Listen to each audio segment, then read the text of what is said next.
First name Horace, last name Hamiliton. Perfect. Okay. First question I have for you is just, can you tell me about what you remember from that day at Pearl Harbor? I remember a lot of things. I remember the planes coming over and dropping bombs. I seen the ship sinking. I seen the one Oklahoma turning over, capsizing. I see men in the water, oil on the water, and then the ships caught on fire, and then the oil caught on fire, and the men trying to swim through the fiery oil. I'll never forget those things. Seeing all the ships burning in the Arizona when she was bombed. About a 5,000-pound bomb went right on through her, went down about 4 decks. She rose up out of the water and then came back down and shuddered, and that was it. I saw the Nevada get underway, but she got bombed, so she scuttled herself so she wouldn't stop up the harbor. I've seen all that stuff, yes. Do you remember where you were when all of this happened? Oh yes, I was on the fantail of the ship, and we saw the planes coming over, and we thought they were practicing, but when we saw the red rising sun on the planes, we said it was bombing, so we run to our battle stations. And then over the PA, they said, this is not a drill, this is a bombing. And sounded the GQ alarm. We went all to our battle stations, and here come the planes. We started firing at them. Of course, I don't think we hit some of them, but they were going on over, and we couldn't see from the ship. We couldn't see what was happening.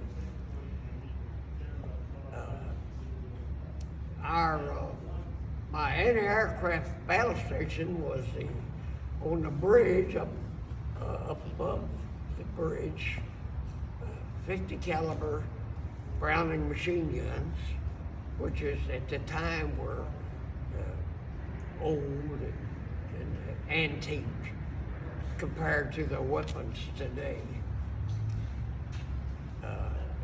Yes, it was a 2-hour alarm and bombing. After the 2 hours, we finally got out of the harbor, but there was really nothing out there.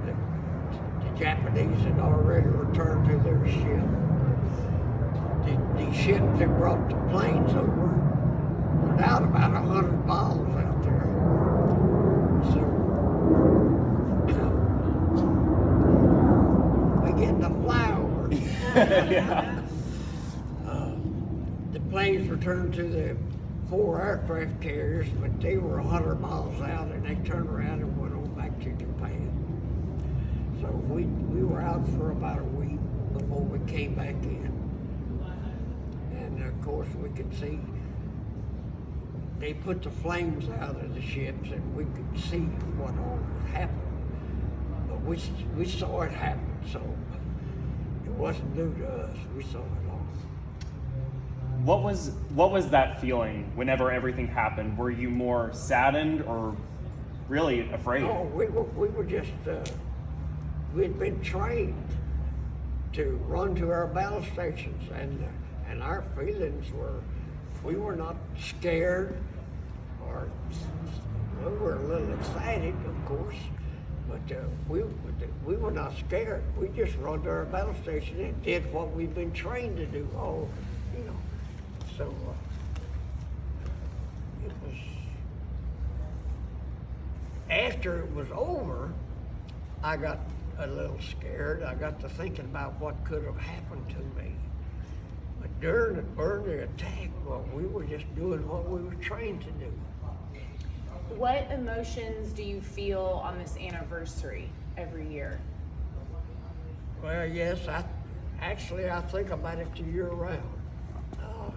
But Yes, on anniversaries like this, well, then yes, usually we go to the VFW station and talk about it. One year we had a flyover from my friend.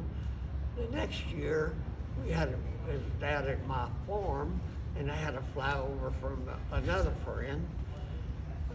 But yes, at the VFW or other places, we have a little talk about it, and but I think about it year round, so it's always there.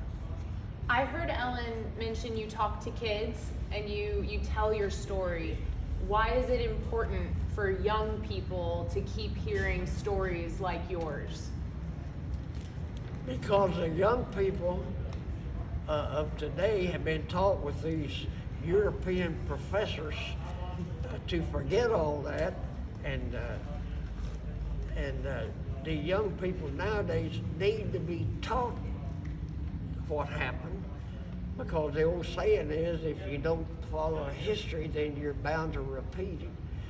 So yes, I don't think that the young people nowadays half of them can remember or even know about Pearl Harbor. Some young people don't even know why we fought World War II. They don't even know who the aggressors were. And it's pitiful that the young people of today don't do these things.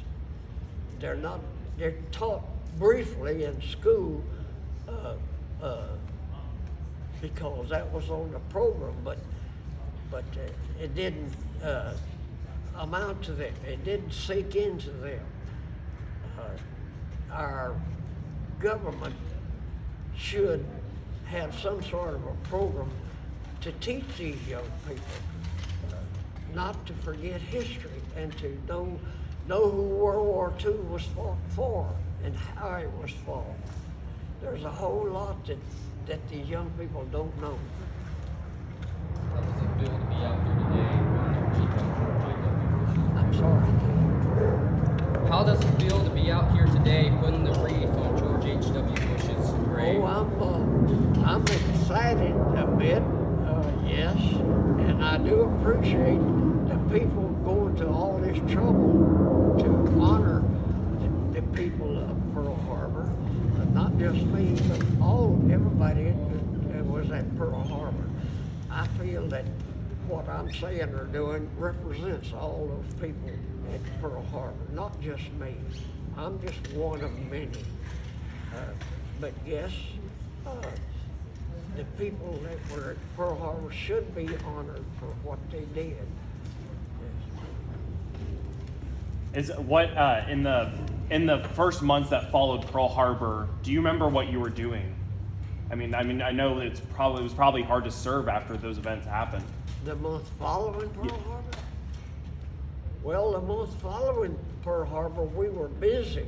We took 2 trips back to San Francisco. We took the wounded and the what we call the big shots, the important people, and we got our guns repaired,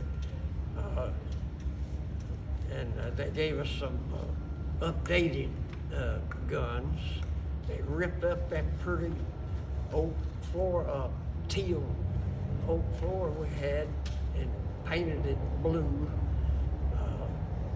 Took all of our shiny items that we had to polish to keep them. In other words, we got fixed up for war. And then we, after we took them, we were in a task force going out in the ocean.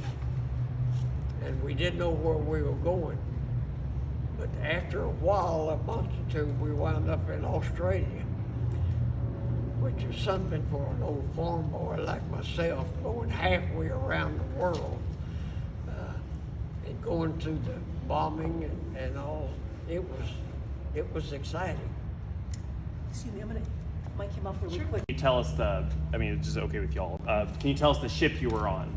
I was aboard the USS Phoenix CL-46. It was a light cruiser. It was named for the capital of Arizona. I served on that ship for over 4 years aboard that ship. I saw the Pacific Ocean in that ship. I think I can remember everywhere we went. We went from Australia to Guadalcanal to the Philippines, all those different islands in between.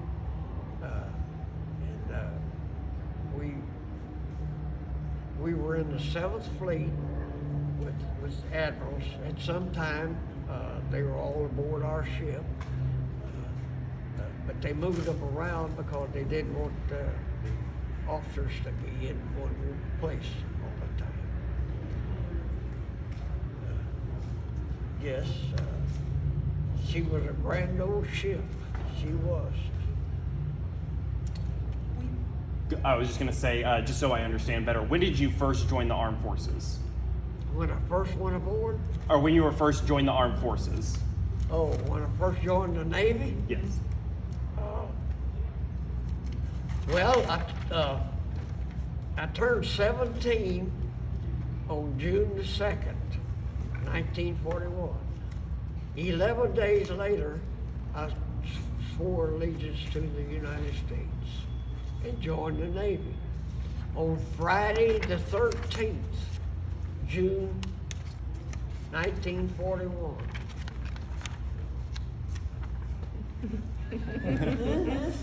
Sir, how did your service shape you into the man that you became?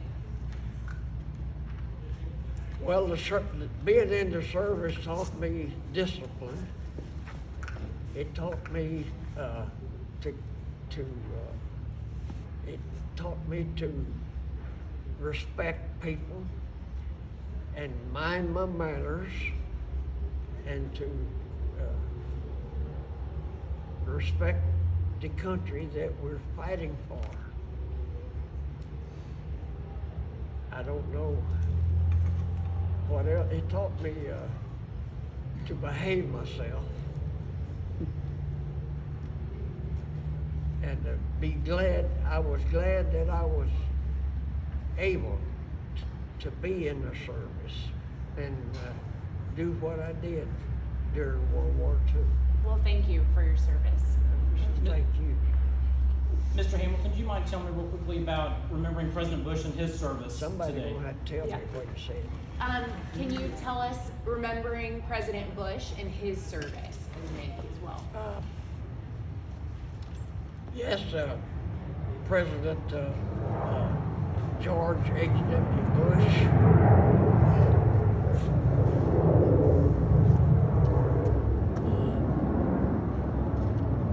Another Hear flyover. me? Another Where are flyover. the plane going? It's just another plane coming over.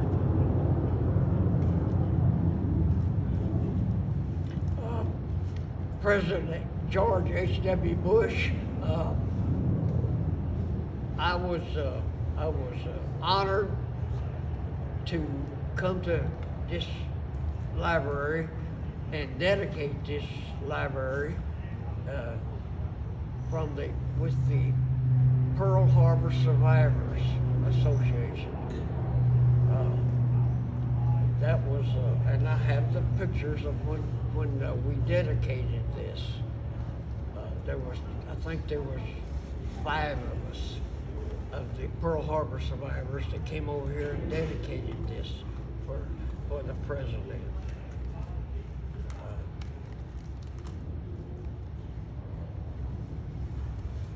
Okay. Another question I have. I mean, it's 80 years since the attack.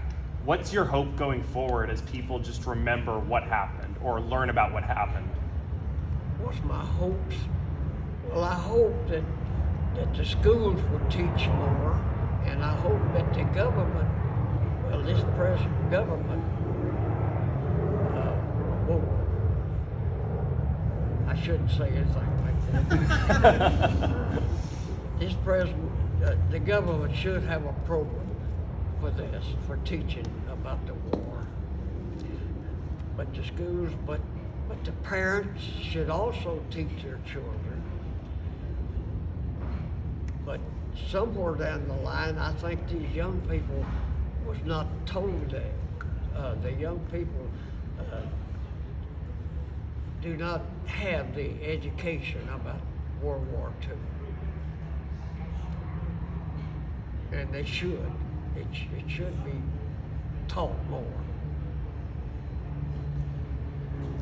Do you mind telling me too, just what you remember the most from 80 years ago? Now that we're at the 80th anniversary, what do you remember? What stands out the most about that day when Pearl Harbor was attacked? What do I remember most about Pearl Harbor? Yes, sir. Well, I remember most a lot of deaths of our people and destruction of our ships. It was a terrible waste of human life and of destruction of our ships. We lost 8 battleships. Of course, they raised up some of them and joined the 7th Fleet later. But I regret that it happened. I just wish that it hadn't happened.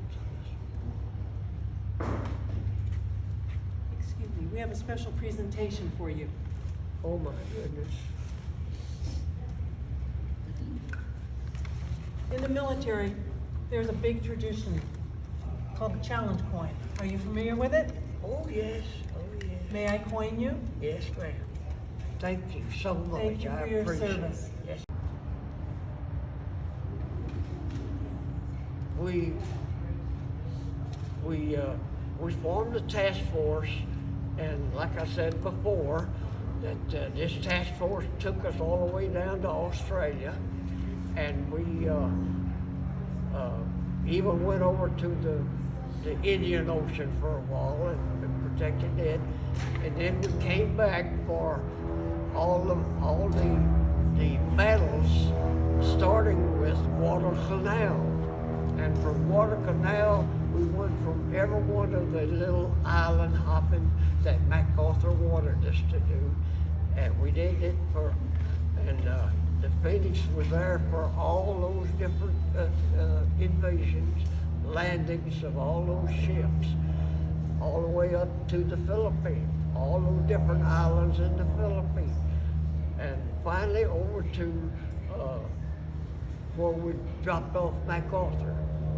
And MacArthur made that famous speech, "I have returned," and he did. So that's what we got all this for all those different landings and battles and shooting airplanes and all, and Battle of Surigao Straits and all those different things. We were in all of them. And we were very, very fortunate. We called ourselves the Lucky Phoenix because we did all that, and I was even aboard the Phoenix out in the middle of the Pacific Ocean when we got the word that the Japs had surrendered. We were at a little old place, volcanic area called Inuiatok Atoll, right out in the middle of the Pacific Ocean, on our way back. So yes, I spent 4 years aboard that ship in all those different battles. I made every one of them.